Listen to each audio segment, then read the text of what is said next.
From Anshe Sfard Beth El Emeth Congregation, it's time to take 10 minutes for Torah with Rabbi Joel Finkelstein. Welcome to our discussion of Yom Kippur, degrees of forgiveness. We look at Yom Kippur, constantly say, Slach lanu, mechal lanu, kaper lanu. We use these three expressions, kapara, atonement, slicha, forgiveness, mechila, a waiving of the obligations or different punishments that we perhaps deserve. What do these expressions really mean? The Aruch HaShulchan, Rechiel Michael Epstein, the early 20th century, he tried to define what exactly these expressions are. He said, kapara, this atonement is for chataim. That's for sins you do by mistake. Mechila is for sins that you do on purpose, for avonot. And slicha is for psha'im. Slicha, the third level, is for sins that you did on purpose. So slicha is so powerful that it can even atone for things you did wantonly with a sense of rebellion. Mechila is powerful enough to atone for actual sins that you did willingly. And kapara is something you only do for just to atone for sins you did by mistake. According to this reading, Yom Kippur is really more for sins that you did by mistake. Actually, according to the Gemara, the Day of Atonement can only atone by itself for for the violation of a positive commandment, like a failure to put on a mezuzah, to put on tefillin, failure to do a positive mitzvah, not for a stronger type of sin. So there's a question of what level of forgiveness is appropriate for what level of sin, what level of crime that one had committed. However, the Aruch HaShulchan himself acknowledges that in the Jerusalem Talmud, there it said that the atonement, the confession, actually consists of a person saying that techaperli, you should atone for my psha'im, you should atone for the highest level of rebellious sins. Timchol, you should wipe away what? My avonot, my sins that I did willingly. And tislach, and forgive me for the sins I did by mistake.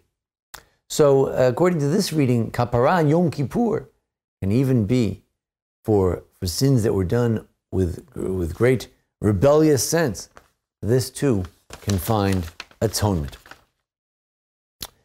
There are other levels of atonement we can speak of. One, the idea of kapara, Rabbi Menachem Liebtag of Yeshivat Har Etzion suggests that if we look at the root of kapara, it often has to do with covering up. You cover the ark with kofar, with pitch. You cover the ark with gold. Or perhaps it protects the ark. So if you take it as the notion of protecting, the idea is that if you want to approach God on Yom Kippur, you want to ask Him to forgive you sufficiently so that He at least protects you from the sins that you've done. And that way you can approach God. Or perhaps He covers them up. And Yom Kippur is a day when we cover up our sins so that we're able to approach God as if we have no sins, where actually we still have them. Sometimes the Torah speaks of an atonement for sins, which is not a complete atonement. For instance, Natan, the prophet, turns to David and he says, you're the man, you stole someone's wife. And David says, Chatati l'Hashem, I have sinned. And Natan says, Gam Hashem havir chatatcha lo tamut. God has waived your crime. He has passed over, taken away part of your sin. And you won't die, but your son will suffer. So that apparently the sin was not completely atoned for. Or in the story of Salachti Kidvaracha, God said that He forgave the Jews for the sin of the spies. He won't destroy them utterly, but they're going to languish in the desert for 40 years. Or in the story of the golden calf, God says, Uviyom pakti ufakati, on the day of reckoning, I will remember. So sometimes there's atonement. There is forgiveness of some sort, but it's not a complete atonement. There is yet punishment yet to come. Now, at other times, the prophets sometimes speak of much more glorious atonement. In Isaiah and Yeshayahu it says, Machiti ka'av b'shecha, v'chanan chatotecha. As the clouds are wiped from the sky, that's how your sin will be blotted out. It will be like a cloud that's blotted out. You don't see the clouds, they're gone.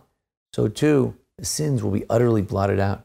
Or then sometimes you have the image of washing away. In Yeshayahu, Chezkel, and Micha, you have the notion of that the sins are utterly washed away, that Hashem Elokim will wash away the filth of the daughters of Zion, that Zarkilech and Mayim Torim will sprinkle waters on you to purify you. Or Shav Hashem Elokecha Tzvurcha v'Yichamecha v'Shav, that he will that Yichbosh Yashuv Yachemenu Yichbosh Avanotenu, he's going to subdue our iniquities. Tashlich b'mtzulot yam kol chatotam. The verse from the Tashlich ceremony, we say that God will throw sins utterly into the ocean. Sometimes the sins are blotted out in a much more dramatic kind of way. But if we look in the Rambam, he actually seems to have a contradiction, says Rabbi Soloveitchik. In chapter 1, he says, well, if you have certain sins that are very egregious, that can't be atoned for so simply. To wait to have affliction in one's life, to ameliorate the sin, you may have to wait till death to do us part until you can actually be atoned for the sins. But in chapter 7, the Rambam says that tshuva is amazing. It has this amazing, almost magical ability. Yesterday, you were so far away from God, and today you're so close with God. Yesterday, God despised you. Today, He loves you. It seems to fly in the face of the first chapter that says you can't get atonement for certain sins. They're very egregious until Yom Kippur, until you have afflictions, until, God forbid, until death. So what's the answer? So Rabbi Soloveitchik says it depends what kind of tshuva you're talking about. As the Gemara says, there's tshuva mi'ava and tshuva mi'ira. If you do tshuva by force, someone made you do it, you felt like you should do it, you didn't really decide internally that make a real free will decision that you should really do that, then God will say that, well, we'll consider your willing sins like mistakes. You made a bunch of mistakes. However, says the Gemara in Yuma, says Reish Lakish, if we do tshuva out of love, then even the willing sins become transformed into merit. We get credit for the sins. We actually raise up the sin to a level of actually a good deed.